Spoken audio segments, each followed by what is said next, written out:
Hi all, இன்றைக்கி Monday morning breakfast எல்லாம் முடிஞ்சிச்சு. லன்ச் பண்ணுறதுக்கு முன்னாடி கொஞ்சம் க்ளீனிங் வேலை இருந்தது, அதெல்லாம் முடிச்சிடலான்னு.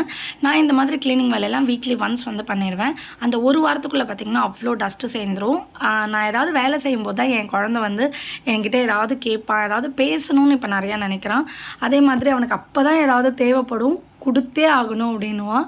அதனாலே எனக்கு வந்து இந்த வேலையெல்லாம் லேட் ஆகிடும். இந்த ஃப்ரிட்ஜ் பார்த்திங்கன்னா 2 days ஒன்ஸ் நான் க்ளீன் பண்ணிகிட்டே தான் இருப்பேன். ஏன்னா குழந்தை வந்து ஃப்ரீக்வெண்ட்டாக திறந்து மூடுறனால அந்த கை எச்செல்லாம் அப்படியே பட்டிருக்கும். அதனால் நான் 2 days ஒன்ஸ் வந்து க்ளீன் பண்ணிடுவேன்.